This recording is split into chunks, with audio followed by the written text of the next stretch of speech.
We might be live. All right, this is here. Let me know if you can hear me out there. It is high. It is far. December the 28th, 2025. This is Coffee with Frankie. This is the coffee. Yeah. I am the Frankie. Let me know if you can hear me out there. We're on OBS. We're trying to see what's going on here. Uh, what is this thing? Cerdad. Let me know if you can hear me out there. Audio check. We got B-Trav in the house. B-Trav, can you hear me? Can you hear me, B-Trav? We got to make sure of our equipment because you never know the hell is going on around here. B-Trav, can you hear me?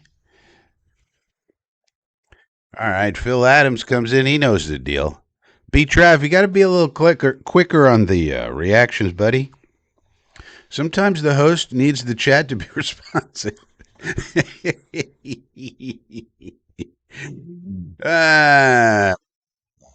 Okay, B-Trav says excellent. All right. We put the ticker up there.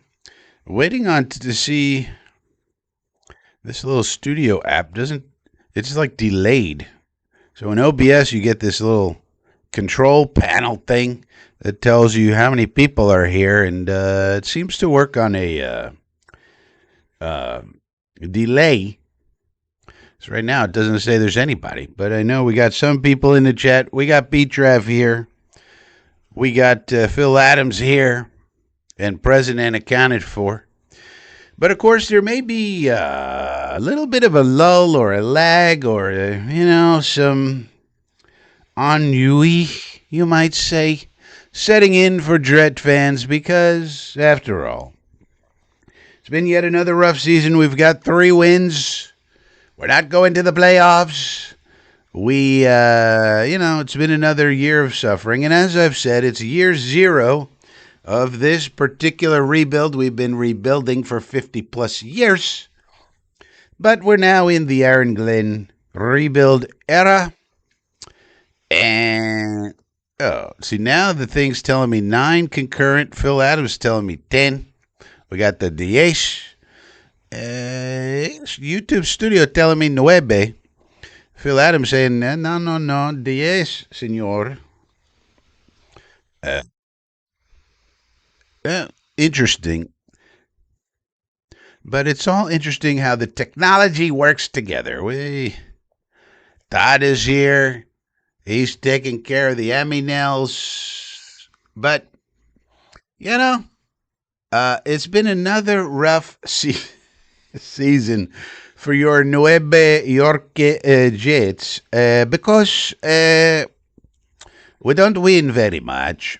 And now we're all looking at Tankathon to see where we might end up. So there's a number of games to watch today. Today is Sunday, so there's football games. Now there's NFL football games on Saturday, on Monday, on Thursday, Friday, Saturday, all the days.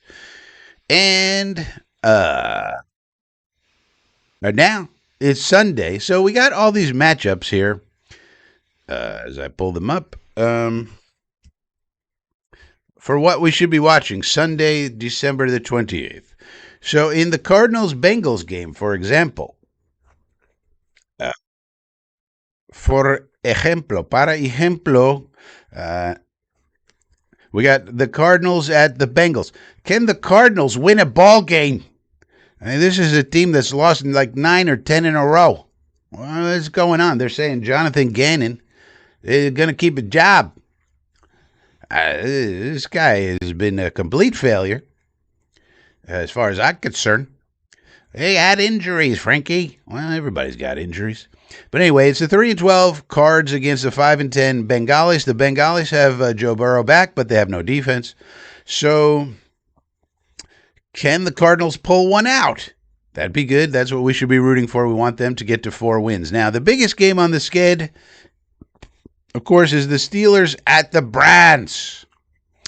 Now, we should be rooting for the Browns, and we should be rooting very hard for the Browns. We want them to get to 4 wins.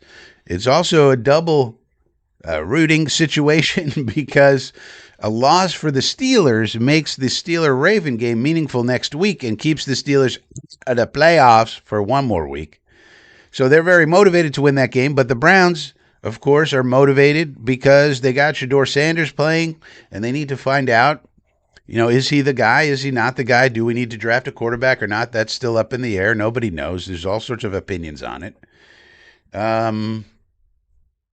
But if he pulls out a win against the Steelers and plays well, that's great because that means Cleveland will get to 4 wins, and it'll mean that they probably will just stick with Shedeur, Deshaun, and Gabriel next year and focus on all the other needs that they have. So we should root for that. Then you got the Jaguars against the Colts. This is another big one for us. We got to have the Jaguars winning this one. Let's root for Trevor Lawrence and the Duval Doofus, Liam Cohen, because we got to get the Colts to lose, because we have that other pick from them, from the Sauce Gardner trade, who Gardner's coming back for this game apparently from injuries. So, but the more the Colts lose, the better that pick can potentially become. Based on results earlier in this week, that the Colts are now 100% out of the playoffs, so the pick cannot be any worse than 18th, which is what it is right now. But if they lose a couple more games, which there's only 2 left, but if they lose and then Detroit, Baltimore, Minnesota win 1 or 2 more games, that pick can improve, maybe go all the way up to 15, but it'll probably be 18, 17, maybe 16, something like that. But nonetheless, we want the Colts to lose.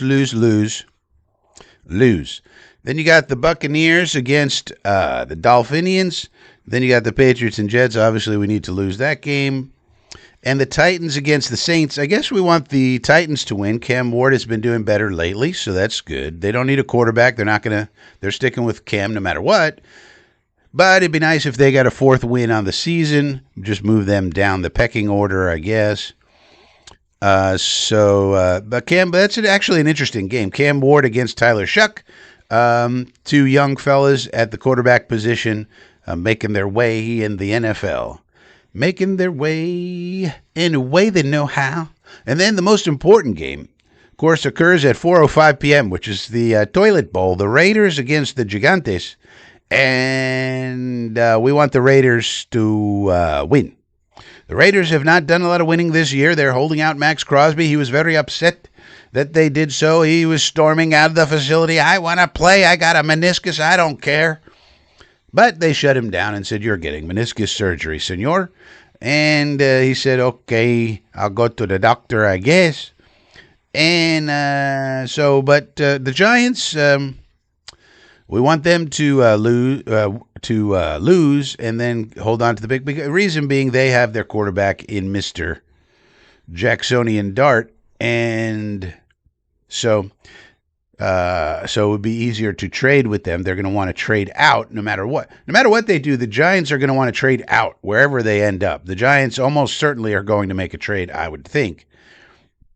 With their circumstances, they don't want to be at the top.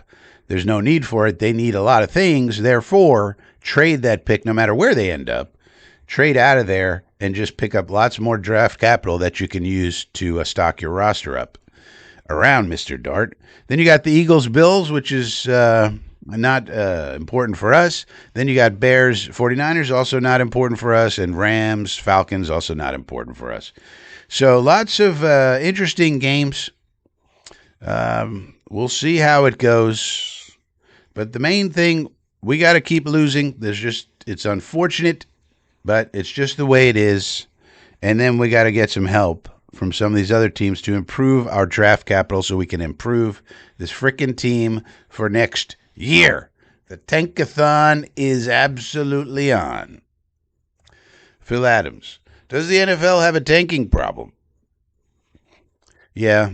Uh, it's been, yeah, I think the answer to this question is yes. And one of the ways they could potentially fix it is doing a draft lottery where if you're a bad team, you're going to wind up, at the top. But just because you have the worst record doesn't necessarily mean you're getting the first pick. So that's something they could look into. On the other hand, when you say quote unquote problem, is it a problem or is it something that fans are into? Look, we're the consumers. And if this gives us something to pay attention to the games with, whereas if if there was a lottery and you didn't know where you were going to end up anyway, and the best you could do is one, but the worst you could do is five, something like that, we'd be less interested in these games and less interested in watching them and paying attention to them. So it's a business. In fact, the NFL classifies itself as an entity, as an entertainment entity. I don't know if people understand that. But when you file, the NFL is a corporation. And when they file the corporation papers with the IRS or whoever they have to file them with, they categorize themselves as an entertainment company, not a sports league. So it's all about entertainment. And would anybody pay attention to the Browns game or the Cardinals game or the Giants Raiders game if the first pick wasn't on the line? No, they'd be like, all right, whatever, I got to go do stuff. So it depends on what you mean by problem, but it's shutdown season. It's also logical. These dudes get banged up. Like Max Crosby does have a knee injury. Could he play through it? He thought he could, but he has an injury. He does need surgery. So it's one of these things where it's like, what's the smarter thing to do? Get Max Crosby healthy for next year or have him play a couple of meaningless games? Same thing with Garrett Wilson. Same thing with, the guys we're sitting, Will McDonald. Get those guys ready for next year. So the problem is that there's not enough bye weeks. There's not enough roster spots. There should be bigger rosters. There should be more bye weeks, and there shouldn't be any AstroTurf fields. All these things contribute to the injury problem that the NFL has. There's so many injuries that's really the problem. It's like, how do we figure out this injury thing? Well, there's some solutions. Bye weeks allow you to recover more. Getting rid of AstroTurf allow you to recover faster, which is better, and lead to less injuries longer term. And then having bigger rosters means you could have special teams players who are just special teams only. You don't have to have your backups running around on special teams and risking injury. So those are some things that could be done. And then, then you could talk about guaranteed contracts more. You want to talk about guaranteed contracts, we got to get these injuries under control for a lot of reasons. So, and it's one of those things. I don't know. The only real solution, if somebody really thinks it's a problem, which I don't think anybody really thinks it's a big problem, but it's a situation, would be like a draft lottery. It's probably the only reasonable idea that you could do. It's not crazy. So that's where we are. Oh, bunch of comments coming in. Jojo was a man from Tucson, Arizona. Get back, Jojo. And good morning. Jojo says, I'm only interested in the Tank Bowl and Browns and Steelers. Well, you want the Cardinals to win also. They have 3 wins. They could sneak around in there. So we want the Cardinals to win. We want the Colts to lose. Colts, that pick is important. If we had 2 picks in the top 15 and one was number 2 and one was number 15, that'd be fantastic. By the way, I think, let's say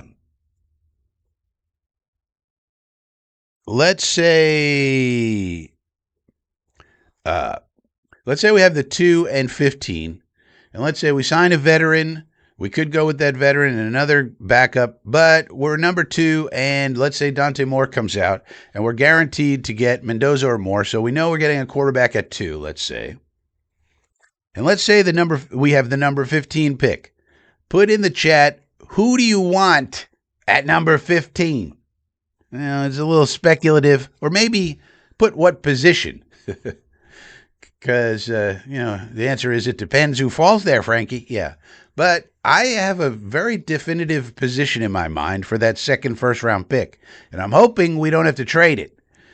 Because I think if you did what I'm thinking, optimism for the Jets would be pretty high. So let's say we're taking QB at 2, let's just, for this exercise, let's just say that. And we get the 15th pick. What position would you want to take at 15? Assuming there's no superstar falls to 15 or something weird doesn't happen. Assume regular things are happening in the draft. What position would you want at 15? Put it in the chat. Do do do do do do do. Do do do do. Do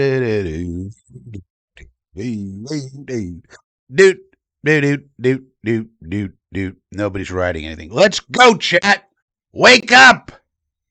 Wake up. It's Coffee with Frankie. Get caffeinated. Let's go. This isn't sleepy time. Wake up. Jesus Christ, man. Get on your keyboards. This is Coffee with Frankie. Café con Francisco. Let's go. Got one. Okay, Dodes is here. Okay, we got some responses here. B. Trav. Okay. Good. Dodester. Good. Sonny Styles or wide receiver. BPA is not, we're not doing BPA, Mr. Net Warrior. Nobody does BPA. Well, very limited circumstances. Wide receiver, everybody has the same idea basically here. Oh, Spin Max, I missed Spin Max. Yeah, so everybody has the same idea that I do, which is why it's going to be wide receiver, guys. All right, so we're all on the same page. It's going to be wide receiver. It's not going to be BPA. It's going to be wide receiver. So that means we could get Carnell Tate, probably not Jordan Tyson, but maybe Makai Lemon, Denzel Boston. One of those guys come to the Jets. I feel pretty confident. So, and that would be a very exciting move for the Jets to come away in the first round with one of the 2 quarterbacks you like. You get one of them, whichever one it is, and then you get a Carnell Tate or Denzel Boston. Those would probably be my top 2. But any one of those guys would be fine. Then, boy, oh boy. I mean, how's the team looking then? I mean, just that without doing anything else. So, I don't know. I missed Phil Adams. He says linebacker edge. No, I don't think so, Phil Adams. We definitely need those positions for sure. But in the first round, I think we're doing wide receiver with that second pick. The more and more I think about it, and the reason is the more and more I think about it, offense is just, if you have to choose, you should almost always go offense because your offense can help your defense. How? By keeping them off the field. Like, I would much rather, if I had to choose between the two, I would much rather in the modern day game, 2011 onward, which is now, you got to have the offense. And defense we can address in free agency anyways. I think more readily. So we're probably going to get, let's hope we get, hope and pray that we get Alex Anzalone and Malcolm Rodriguez in free agency. There's the linebackers right there. Now, we still need some young bucks, to be drafted for sure, but That helps stabilize that. And we sign one defensive tackle, one edge player, one safety. Seems like a lot, but these aren't high priced items for the most part. And we got to figure out what to do at guard. Does AVT want to take a contract that we would like? But and then so you basically hit half of your needs on defense in free agency. And then in the second round, so then if we did that, if we did QB and wide receiver in round one, then round two on, it's going to be all defense. So we'd have 2 second round picks. That'll probably be an edge player and a linebacker, or an edge player and a defensive tackle there. And then in the fourth round, whichever one we didn't get, we'll get there. And then we need another safety in the fourth round. So, but I think that would, because the fan base is pretty down right now. I mean, the fan base is not happy. And the reason that that's important is those are the people who buy season tickets. And so the happiness of the fan base is important in terms of the business, which is, as we've seen, really all that Woody cares about. I mean, I think he'd like to win, but is he hell bent on winning, or does he know how to be hell bent on winning? Obviously not. I mean, but he has done well business wise. Dode says Giants Raiders most interesting game today.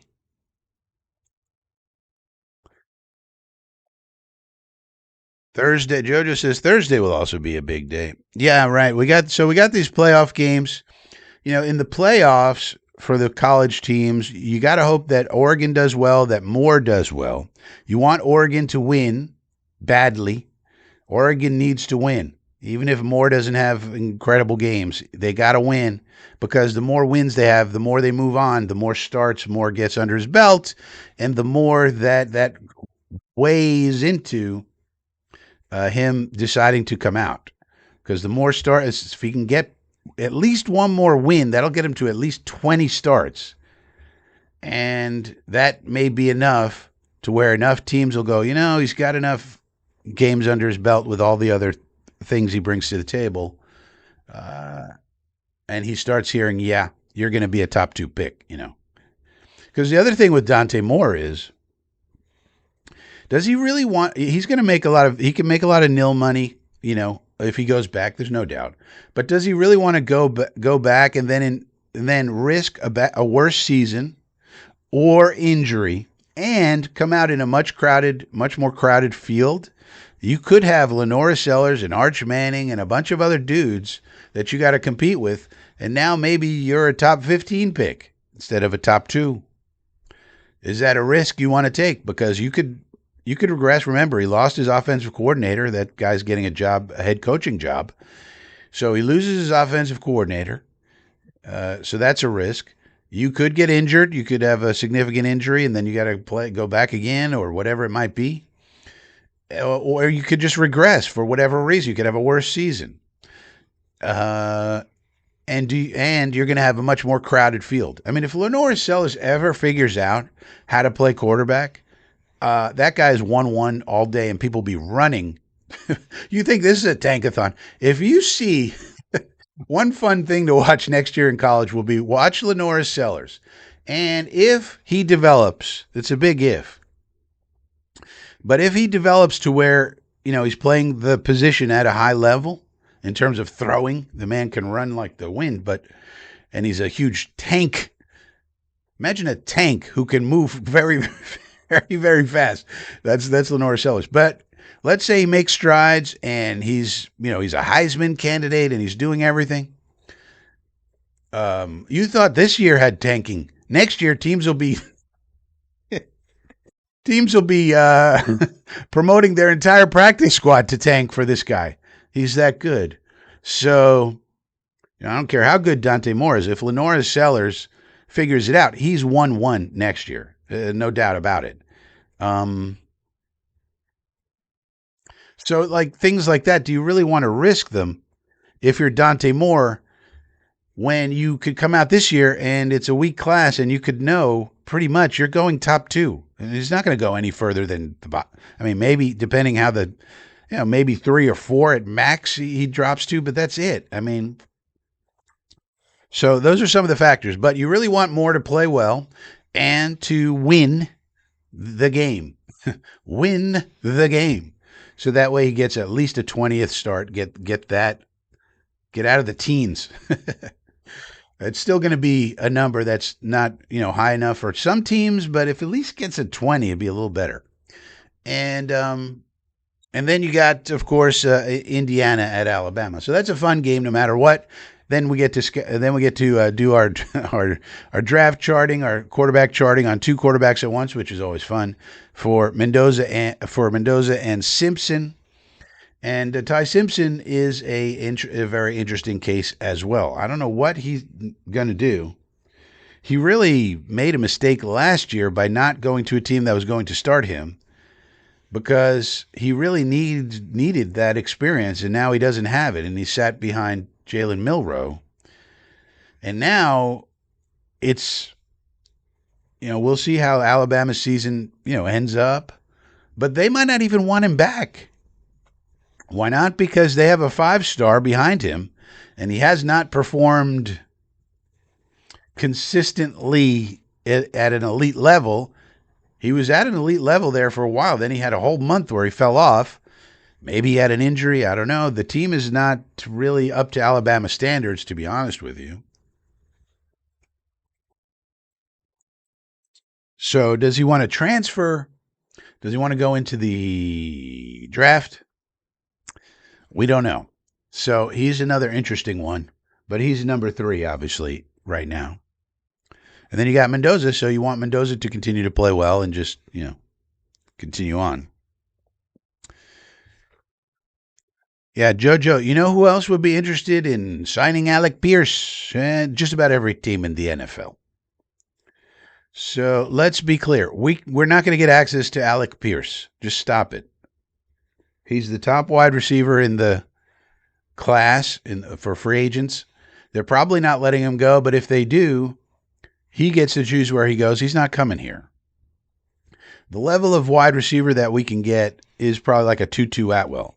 Like a 6 wide receiver 6 on the roster. We're not signing Alec Pierce. Mr. Net Warrior, did we decide on a bridge quarterback yet? We're not getting Kyler Murray, I'll tell you that much. So the one thing, you don't want Kyler Murray. He's not the right player for us. We could go into a long dissertation about Kyler Murray. I don't want to. I'm just telling you he's not the right guy. The guy we should be targeting is the guy who played last night, whose name is Malik Willis. Malik Willis is a better dice throw because, number one, he had round 1 talent, fell only because he was developmental. Okay. We all know he can run like the wind. He has a strong arm and a quick release. Okay, all those good traits. Excellent. And he needed development, so now he's developed. He went to the Titans for 2 years. He didn't develop much there, but then he went to the development factory known as the Green Bay Packers, sat for 2 years, and now you're seeing what he can do. And he's putting up good numbers, playing well. Now, it's still a dice throw because, it's a small sample size, and he's been in the loving care of Matt LaFleur, who's one of the better play callers and play designers in the NFL. So it's still a dice throw, but the Malik Willis play, the kid's 26 years old still, and he's a great guy. No problems or anything. He's just a great leader and a great, as we all know. And so why not take a chance on a 26-year-old who could be your guy? And he would want to come here because we could say, look, you're going to have a chance to start. Even if we take a quarterback in the first round, we're okay with sitting him for a year if you beat him out in training camp. You say you got to compete for it, but he'd probably win it. And look at our situation. Now, he's going to have options, but our situation is almost better than everybody else's because our wide receiver room is going to be excellent. Imagine we add Carnell Tate into the wide receiver room plus Tutu Atwell as a free agent, who's not great, but as wide receiver 6, he's perfectly fine. That's the type of wide receiver free agent we can get. And you say, look at our wide receiver room. Garrett Wilson, Adonai Mitchell, John Mechie, Isaiah Williams, Tutu Atwell, and we're going to get Taters in the draft, or Carnell Tate, or Jordan. We're going to get a first round guy in there as well. That's a great receiver room. We got 80% of a line. If we get AVT, we got 100% of a line. And we could also make a play if he ever gets to market for Tyler Linderbaum. We have to overpay for him, but if we were to get him, now we have a really good line. Okay, so the protection's there, the playmakers are there. Then you look at the running game. I believe we're signing Breece Hall. So we have Breece, we have Braylon, we have Isaiah. We got a decent running game. And tight end wise, we got Mason Taylor and Jeremy Ruckert. Okay, not bad. So that's a pretty good opportunity. So the situation and the opportunity combined could be very appealing. Plus the money, we'll be able to give him a good contract, good solid contract. We got plenty of money. So when you combine all of those things, it seems to me if I was Malik Willis, I would look at the Jets and go, I need a year. I basically need what Malik Willis needs is basically a Sam Darnold year. If you remember the Sam Darnold year with the Vikings, that got him the contract with Seattle, and that's a good contract for him, and not terrible for Seattle either.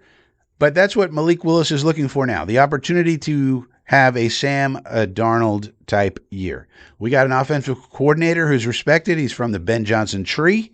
Okay, so we don't have a total bum as an OC, and you can look at the tape and see the concepts, and I'm sure he's going to like what he sees when he looks at the Engstrand tape.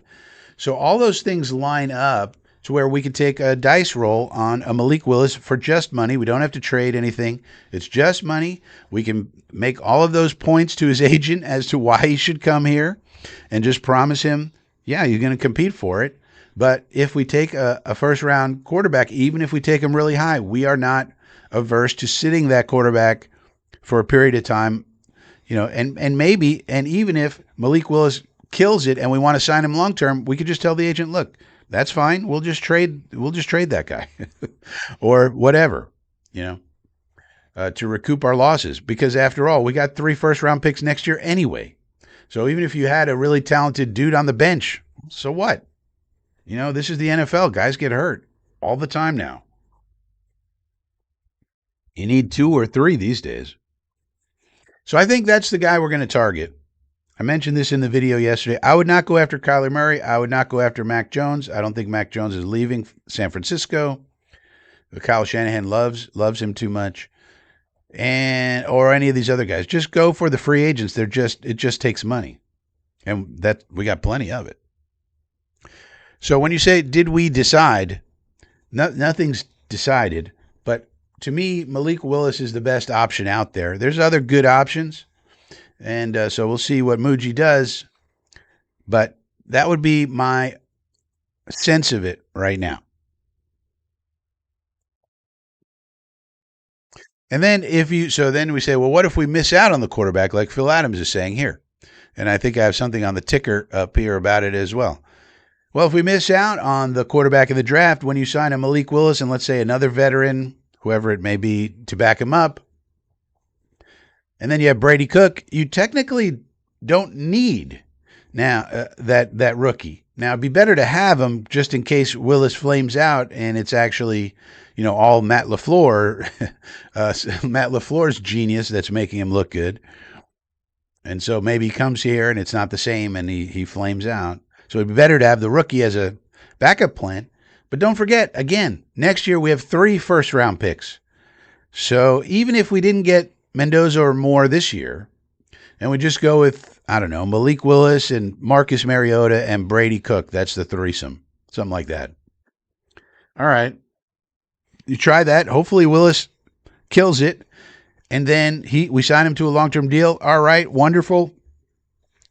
And then we have 3 first-round picks to build around him even more next year. Is that so bad? And if he flames out and Mariota flames out and everybody flames out, we'll all be mad again at the end of next year. Then we try to get the quarterback next year where there should be a bigger quantity. You never know, but there should be more quantity coming out, including, again, potentially Lenora Sellers, who's better than all these fuckers. Lenora Sellers, I don't know if you guys watch a lot of South Carolina football, but Lenora Sellers has tools that make the rest of these people look like fucking Nothing. There's Norris Sellers is incredible. The only problem is he doesn't know how to play quarterback, or at least he hasn't shown at Carolina that he knows how to play quarterback. Now he's going back to Carolina instead of transferring to another school. So Shane Beamer, who somehow kept that job, I don't know how, but Shane Beamer retained Lenora Sellers and Nick Harbor and Stewart, the edge, the three big players that he has. He retained all of them. And so there has to be a plan in place, because if Lenora Sellers didn't go to Shane Beamer at the end of the year and was like, listen, man, I'm willing to come back, but you got to develop me. You got to tell me you're going to get an offensive fucking line here. You're going to tell me, you got to tell me we're getting some wide receivers here that I could throw to. So we need a running game. We need an offense so that I can look like what I think I can look like in a functional offense that's going to help me get to the next level and be what I think I can be, and what pretty much a lot of people think he can be. And so Beamer, you would think that Beamer has some sort of plan for that. Otherwise, Sellers would have been like, no, I'm going to Miami, I'm going to Indiana, I'm going wherever. I'm going to a place where they're going to develop me, right? So it could be, and then if that's the case, then we use all of our draft capital and just whoever has the first pick, we make them a Godfather offer and we get Lenora Sellers. Or, I mean, or Arch Manning, or whoever it may be. We get the guy. Sellers is just a fascinating case study, in my opinion. So even if it doesn't work out for the draft, we build up the team more. So if we can't get the quarterback, that means we're getting a really good player in the top 5. Whoever that may be. Then we maybe get Taters for sure. I would put Carnell Tate ahead of Tyson. Jordan Tyson, his injury history scares me a little bit. So we could just make sure we get him, and then the 15th pick, we use it on defense maybe. Maybe we get Sonny Styles at 15. That'd be pretty cool. Just draft the whole Ohio State fucking team. Alan Doge, the Dodester. He's a member of the Inner Circle, ladies and gentlemen. I would recommend becoming a member. You get exclusive items, including data analytics, including quarterback passing grades, drive charts, other things. So consider joining the Inner Circle. We got different levels of membership. We got the Inner Triangle. We got the Inner Square. So you want to be an Inner Square? You got it. You want to be an Inner Circle member? You got it. You want to be an Inner Triangle member? You got it. You could join Alan Dodes in there and have fun. Got a Dave is here. Tom Brady 7 rings is here, says Stephon Diggs.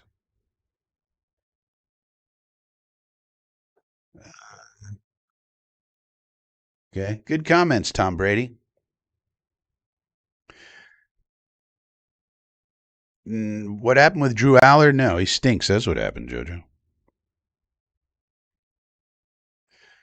If Ty Simpson outplays Mendoza, will that change the draft outlook? No. That's not how scouting works, Dave. you don't like, Ty Simpson has a good game, Mendoza has a bad game. Oh, Simpson's number 1 now. That's not how it works, Dave.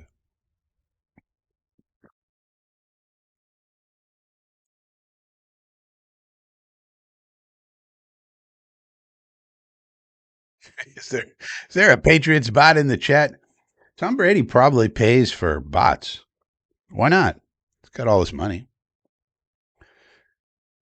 Well, we don't know what he needs, JoJo, but the point is he needs an opportunity to develop, and Beamer better have a plan for that. Unfortunately, we don't know what he needs, so just needs more playing time and coaching. He's had a lot of playing time. He's had a lot of coaching. So Beamer better have a plan for him. I don't know if that means a new OC down there, but they better have a better offensive line. They better have a running game, and they better have I mean, they re-signed Nick Harbor. That's good. His big monster wide receiver. That's a monster. But they need other guys. They need weapons. You need playmakers. You need play caller. That's what you need before you know whether the guy has it or not at the quarterback position. You know, he can't be. I mean, the main thing with him was just holding the ball too long and taking sacks. So you have to see, is that him or is that the offensive line? The offensive line wasn't good. But as we all know, it's a combo, as we've seen with the Jets and we're seeing right now with Brady Cook. Uh, the You know, sometimes it's on the line and sometimes it's on the QB. So they need to get better offensive linemen. They need a better offense. And the fact that Sellers went back there seems to me that Beamer must have sold him on the plan for next year for development, because the only thing on Lenora Sellers' mind right now should be development, which, and of course winning, and but if he develops, the team's going to win, right? More likely, anyways. I mean, he's so damn talented. Like, in college, he's the sort of person that could just sort of like propel a team into the national conversation.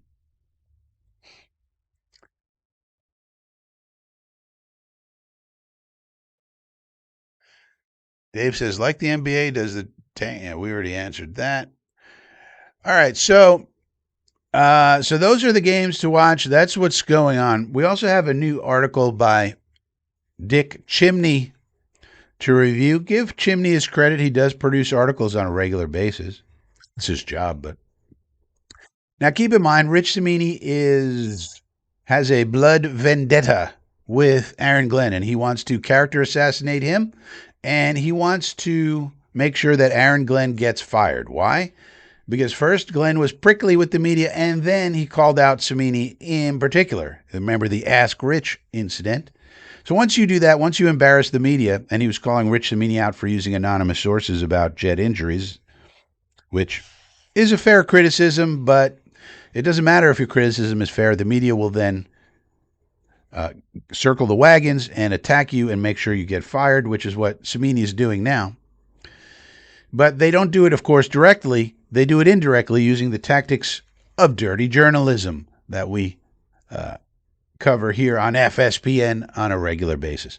But in his current column, what he's talking about is, so we have actually some good information and then some very enlightening information about how dirty journalism works. So Dick Chimney's latest column talks about Breece Hall's future. The thing that's interesting, he says, quote, from all indications, though, the Jets remain very interested in retaining Hall before he hits the open market as a free agent. So that sentence tells me that's what he's hearing. That's instructive. That's why I think we're signing Breece Hall. I think he gets, 3 for 28, 3 for 30, something like that. And so, this is why you do have to pay attention to these shitbirds. Now, I'll tell you why he's a shitbird later, but nonetheless, he does work for ESPN, and therefore he does have sources, and agents are going to contact him, and therefore he has information that you and I don't have. So that's the quote. That's the key money quote about Breece Hall. If you're wondering if we're going to lose Breece Hall to free agency, the quote is, from all indications, though, all indications. That means that he's hearing it from the Jets and probably from the agent. The Jets remain very interested in retaining Hall before he hits the open market. So I think he's coming back. Now, here's where he uses dirty journalism, right? One of the ways that they brainwash the public against whoever it is, in this case, he's trying to character assassinate Aaron Glenn so that the fans hate him, and then the ownership eventually goes, well, everybody hates him anyway, now we can fire him. In this case, he used Glenn and Hall's quotes against them. They said, they asked Glenn about, why is Breece Hall not getting as many yards as he did earlier in the season? And Glenn and Hall said, well, the eight-man fronts, heavy boxes, and so forth. So then he cherry picks, here's the dirty journalism part, he cherry picks something from Next Gen Stats, which is misleading. True, but misleading. So you can't say he's lying, but it's misleading. So Next Gen Stats says that we're facing 8-man fronts at about the same rate over the past 5 games as we did in the first 10 games. While that may be true, how does Next Gen Stats calculate an 8-man front? What is the methodology that they use? Because if I have a nickel corner up against the line of scrimmage covering a slot receiver, is he in the box? Technically, he is. What if he's right behind the left defensive end? He's technically in the box, but he's not really because he's covering a guy. So, and he may have flat responsibility. You don't know if they're doing banjo. You don't know what's going on. So, it's misleading. And then secondly, that's not the only way that heavy boxes affect you. Early in the season, teams weren't sure how heavy we were going to run. Now they know we cannot throw the ball very well at all. We've not demonstrated that with any quarterback we've had. They know that for sure by watching the tape. They thought that in the beginning of the year maybe, but so now linebackers are not going to bite on your play action, for example. They're not going to care. They're just going to come downhill. So wherever they are, they're going to hit the line of scrimmage a lot harder because they just don't care if you're going to throw it because we have not shown we can do that. And so because they can be way more aggressive now that we have all this tape out there showing we have very bad quarterback play, they can do that. So all of that doesn't get factored into any next-gen stats statistics. So one of the things dirty journalism does is they cherry pick stats that fit their narrative. And that's what's happening here. Small fraternity. So we do want Breece Hall to get 1,000 yards. I mean, he's 46 yards away. Can the man just get 46 more yards just to get up to 1,000? We have not had one since 2015, so it's been a decade since we've had a running back hit 1,000 yards rushing. So 46 more yards, that's something to root for today. Now, here's another interesting. So then we have, this is a very interesting column. He gives us information we need and then a lot of bullshit that we don't need.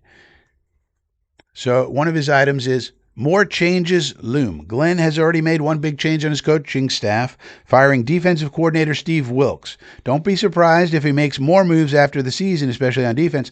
Line coach Eric Washington, a Wilks guy, is one name to watch. So if he's hearing that, that means Washington's probably out. And if you remember, this is very interesting because if you remember, there's been a lot of analysis of, for example, Quinnen Williams' stance.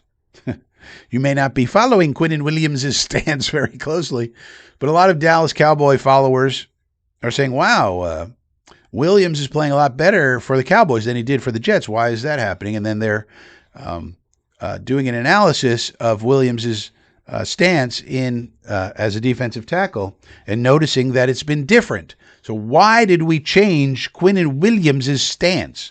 Well, it could be Eric Washington that had that idea. Washington and Wilks, the WW boys. And that was probably stupid. Let's be honest.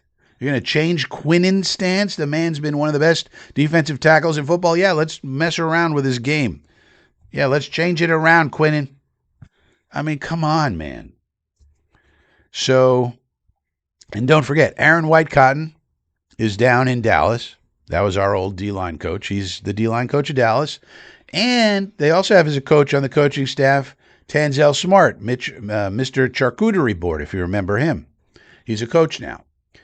And they have Solomon Thomas. So they got a lot of our guys that used to be here down there. And now Quinnen's playing better, according to some. So this is actually good news, in my opinion. If we had people here who were so dumb that they changed Quinnen Williams' stance and how he plays without changing the fundamental front of the defense. It's not like we switched to a 3-4. We were still a 4-3, one-gapping attacking defense. Unless we did some stupid shit like trying to two-gap out of a 4 down front. I mean, Who knows what the fuck was going on? But something happened bad. And maybe it was Eric Washington who was responsible for it. Washington and Wilkes. But of course, it comes back to Glenn, and why did he let them do that? Well, the first time head coach, he's going to make mistakes. And hopefully, Glenn learns from this mistake and is like, all right, get these people out of here. Let's get people who are aligned and who can coach the players we have and match the players to the system. You don't take Quinnen Williams and change anything that he does. Bunch of dummies. So that's interesting. But if Cimini is saying line coach Eric Washington is one name to watch, he's probably getting fired. Let's be honest.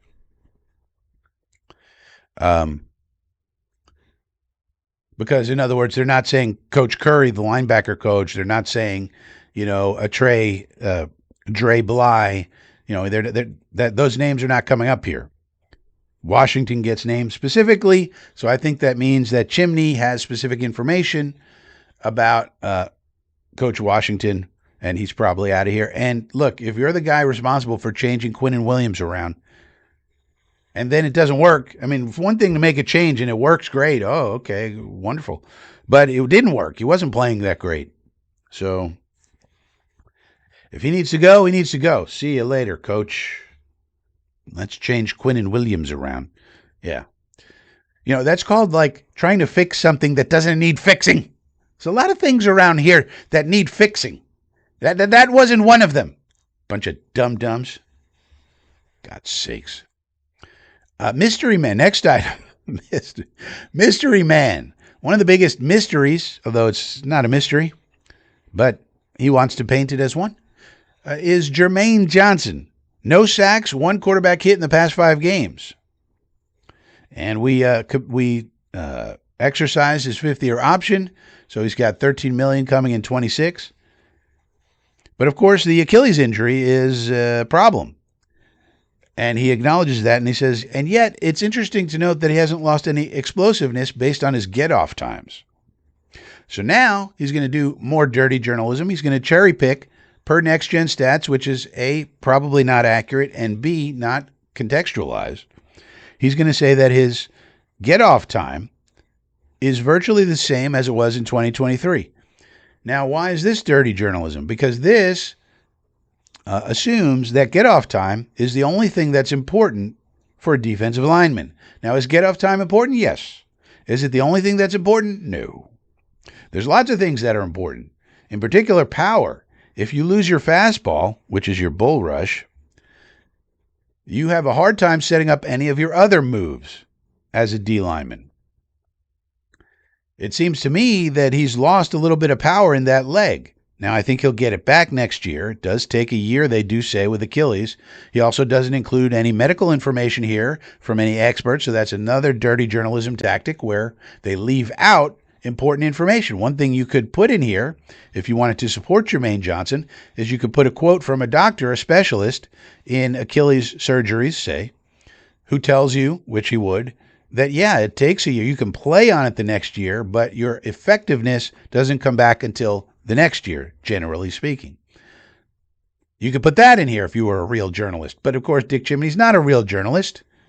He has an agenda, and he has a blood vendetta against Aaron Glenn, and so attacking the defense is a good way to go around and sort of like in hip hop they call it sub-diss, sort of sub-diss Aaron Glenn by going after defensive players, because the implication here is, well, wait a minute, Aaron Glenn's a defensive coach. How come Jermaine Johnson isn't flourishing under defensive coach Glenn? So you see how it works. Dirty journalism at work all the time. And now it's going to be even worse with Dick Chimney because of the old Ask Rich situation. Once you do that, you are writing your name in blood, and this man's going to have a vendetta against you, which Chimney does now. So you got to be careful. That's why you should never really attack the media. If you're in Glenn's position, I can attack them all I want because I'm Frankie. Nobody gives a shit. But if you're the one at the podium, you should never attack the media. What you should do is just use the cliches. Always go to the cliches. Cliches are there for a reason. You should use them. Absent stars, running. Hurry up. Oh, then he thinks he's a great journalist because he figured out the time that Hendon Hooker got a call, the date and time. Oh my goodness. This is incredible investigative journalism. Let's give a golf clap to Dick Chimney. He figured out that on December 17th, Hendon Hooker received a 7:30 a.m. call from the Jets inviting him for a workout. He packed quickly and made a 9:30 a.m. flight out of Charlotte, North Carolina, where he lives, to JFK. Wow. We called the player we wanted to work out, and that player came in and worked out. Oh my goodness, this is incredible investigative journalism. We need some more of this. How did we not know what happened? You're saying a guy showed up for a workout that we wanted to work out. He showed up and then we signed him. But we needed to know exactly when the phone call came in and where he was and how quickly he packed his bags. That's important information. Good job, Chimney. Here's $1 million check from ESPN, the home of the pedophiles. They're owned by Disney, in case you don't know. A car was waiting for him and took him to the hotel near the jet. Really? We picked him up from the airport. Wow. I could never have known this unless we had the investigative journalism of Dick Chimney. I could not have known that we sent a car to the airport to pick him up. Oh my God. I would have thought he would have had to walk from the airport to the Jets facility and just, maybe get on a horse. Maybe. Find a horse like the old days. But these days, no, there's cars. Oh, okay. We sent a car for him. Okay. So this is the kind of stuff that we get to enjoy as from the beat reporters. We get to know 7:30 a.m. they called him. That's important. I mean, because if we called him at 8:30, that'd be terrible. But we called him at 7:30, so that was, something. Also important to know that he left out of Charlotte, North Carolina. That's important, like where he was at the moment, where he was living. That's important.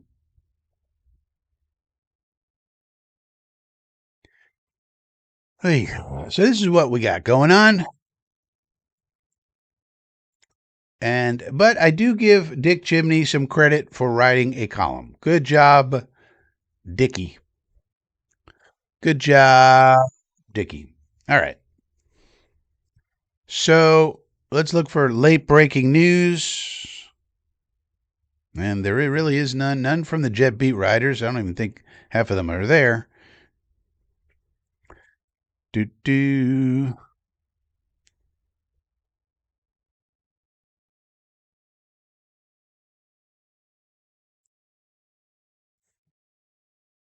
Oh, let's read this column from Mary Kay Cabot about Shador. Here's the title. It's pretty juicy.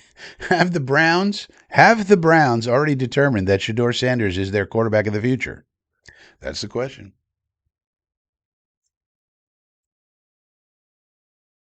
Let's check in with the chat. B. Trav says, the Nepo baby scroll up top is so true. Yeah.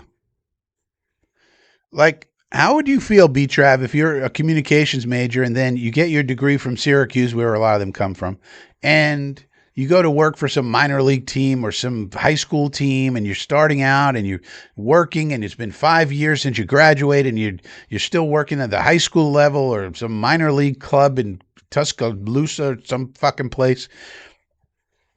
And then you look up on your TV, and these two morons, Noah Eagle and Jack Collinsworth, have microphones and $1 million contracts, and it's because of their daddies. I mean, I'd be pissed, but nobody brings this up. So we got to have it on the ticker so that somebody brings it up, even if it's just me. Right? Thank you, rant incoming. Yeah, we might have to clip that one, Phil. We might have to clip that one. Floyd's dad is here. How does little Dicky not win journalistic awards with this quality? Yeah, I mean, he told us the guy 7:30 he got the call. Not 7:35, not 7:15, 7:30. That's important detail in the story. Any chance Hooker has any real potential? No. Nope. Sorry. Now, why do I know that? Well, I watched him play. I remember when there was a period of time when weren't, I guess before we signed Mr. Fields, there was a time when we weren't sure what was going to happen. And so Hendon Hooker was an interesting name because he was on the Lions and Glenn came from the Lions. So it was like, well, maybe we could get him to come here, even as a backup. So I went and looked and watched I actually watched Detroit Lions preseason games because that's when he played only. I think he played a handful of snaps in the regular season or something. But I watched the preseason games and he didn't even look good there. So if you're not looking good in preseason, which is, as we all know, fantasy land, no. So I'm going to say no. Murph is here. Now, Murph, he joined the inner circle, and you could too. You're out there. You could join it. It's the inner circle. We got the inner triangle. We got the inner square.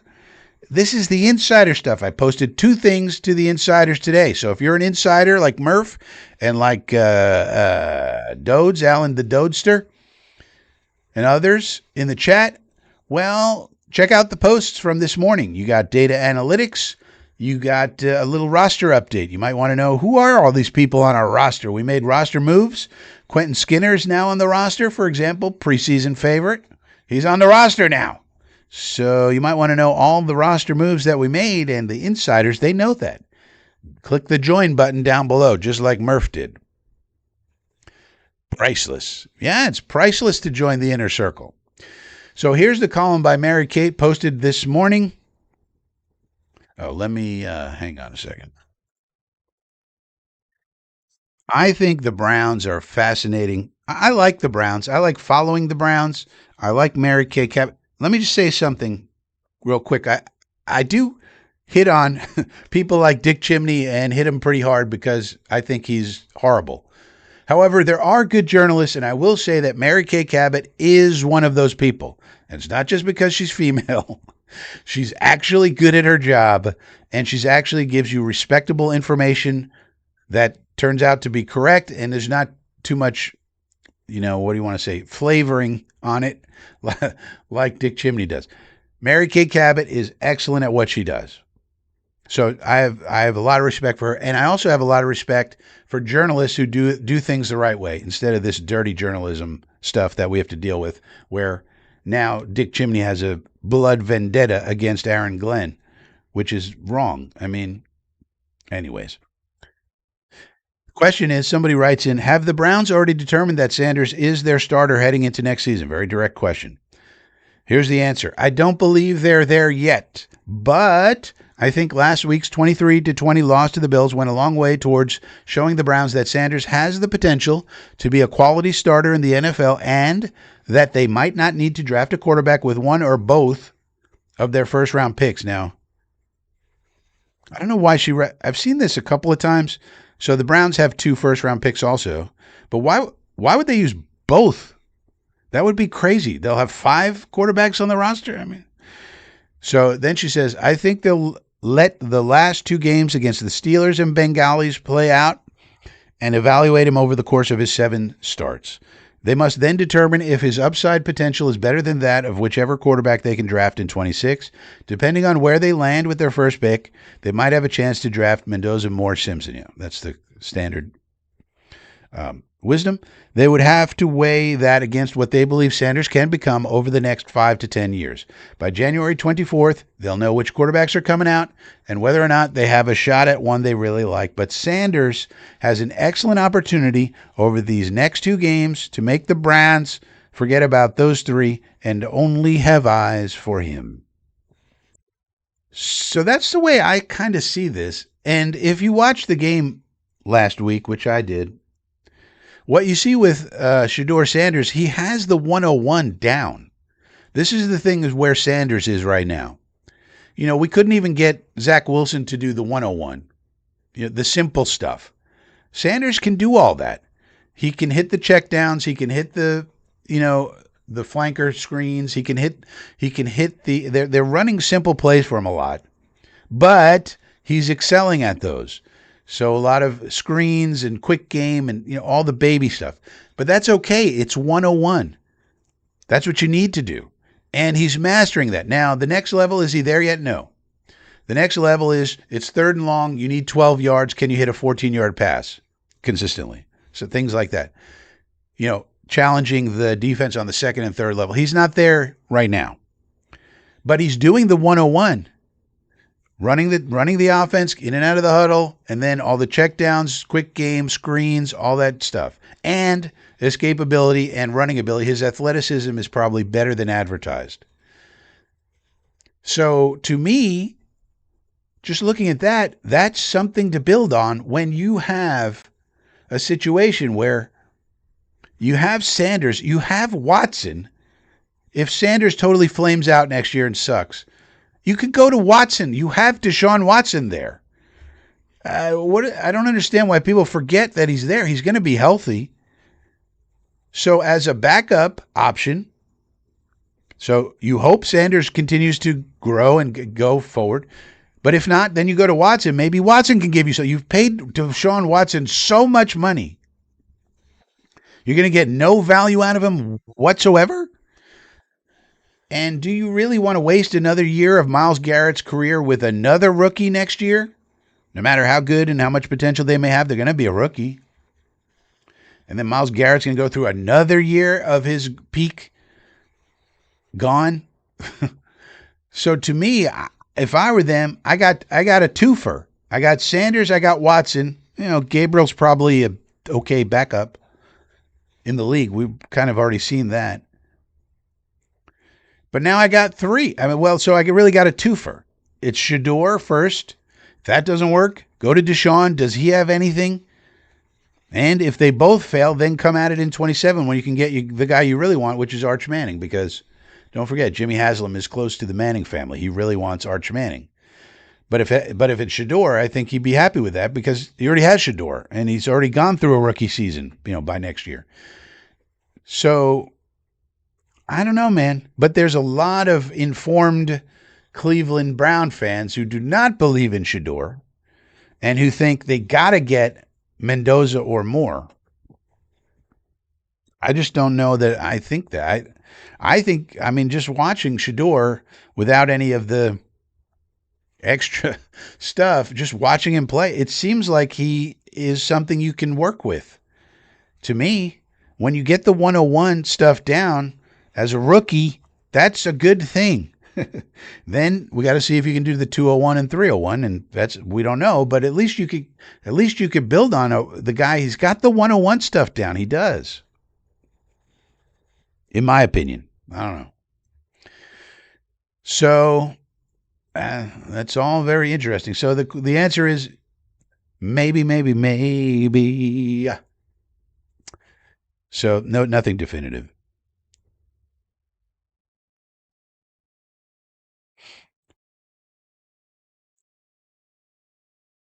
So somebody asked Mary Kay about the receiving core and mentioned Malachi Corley, and she didn't mention Corley at all. Oh, Corley. Well, she says Corley has a good chance to be back. So he's not even a lock for their roster. By the way, they're using Malachi Corley, in case you're curious. They're using him as a kick returner, and I don't know why we couldn't have done this. They're using him as a kick returner. He's doing average, And they do jet sweeps with him. They do about 2 or 3 jet sweeps with him per game, which is kind of weird because as soon as he comes in the game, they're doing a jet sweep.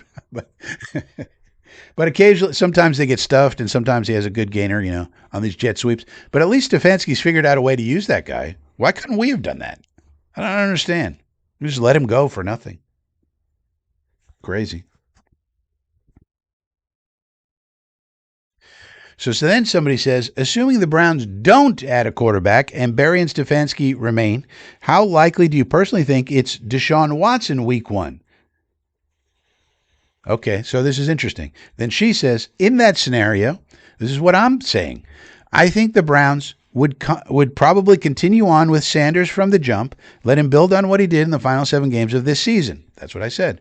He would only continue to learn on the job in the early going, get better. I think Watson starting the season would be more likely if the Browns decide to draft a quarterback and that young quarterback is not 100% ready to start the season.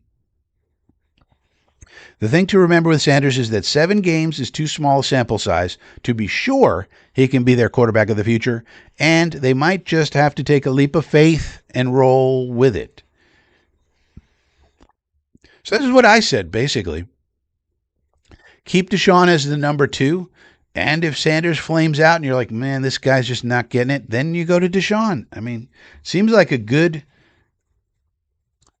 scenario for next. And don't forget, if they do that, then they can get Jordan Tyson with their top pick or whatever wide receiver they like, Taters, whoever. And then with their other first-round pick, they can get off. They need offensive line and wide receiver. That's the only thing the team needs. They need offensive line and wide receiver. That's it. The rest of the team is really good. And then you surround Sanders or Watson with this good team, and odds are somebody's going to figure out how to throw the ball.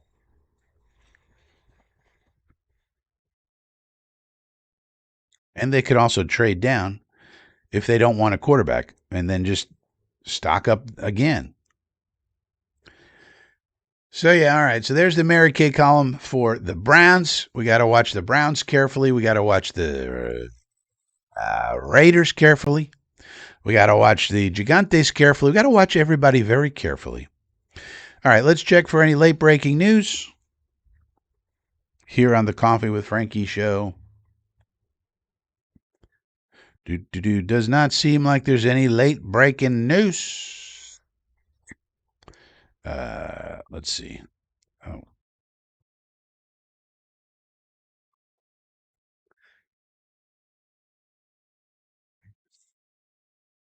Late breaking news in the NFL. No, doesn't seem like there's anything late breaking.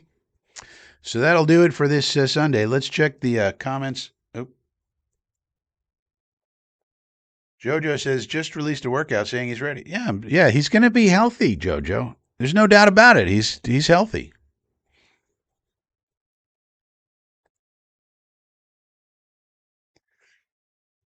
Sunshine says, yeah, you should join the inner triangle. Murph says there's no one better. Brown's waiting? Well, we don't know. It's up in the air. I think they should wait. They got young fellas, and they got a veteran there who at one time had the most passing yardage in the NFL. I believe one season. They already got these people.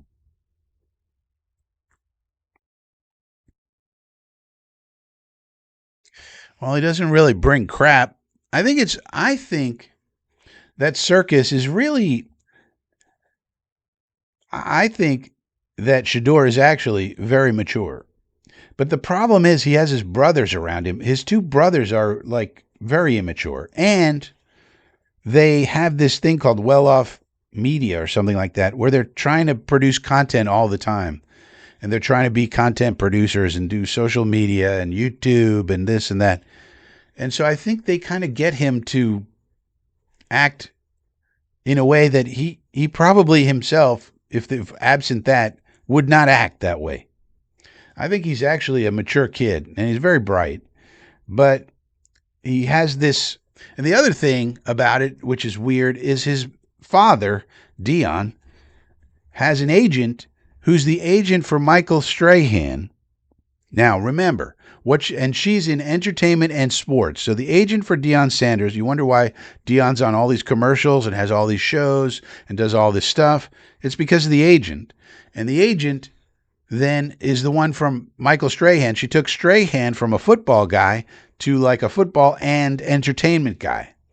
That's what she wants to do with Deion, and that's probably what she wants to do with Shador. So she's looking at Shador and she's got dollar signs in her eyes. And then she says, well, you got to produce content. And that's where all of this immaturity stuff comes out of.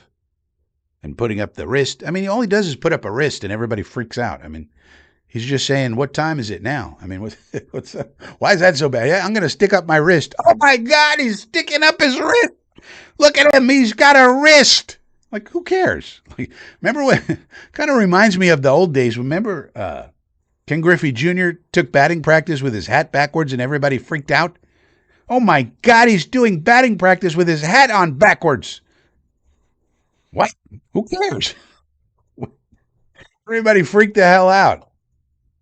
It's the same thing with this kid. Does he say some things that are weird sometimes? Yeah, but I think it's because of those brothers of his and that media. He knows he's got to produce media and soundbite things. That's my take on it. And that's unfortunate. It's all the people around him. It's dad, it's brothers, it's agents. I think if you got to know Shador personally, just him, you'd be like, this dude is solid as fuck. What? He's a good dude. But he's got all these people orbiting his circle, and it's weird. It's just a weird world we live in. But anyway, if he produces on the field, none of that matters. They'll just go with him. And maybe that will say enough. He doesn't need to, if you're producing on the field, that kind of speaks for you. Maybe he doesn't need to come up with all this weird, stuff, interviews and things.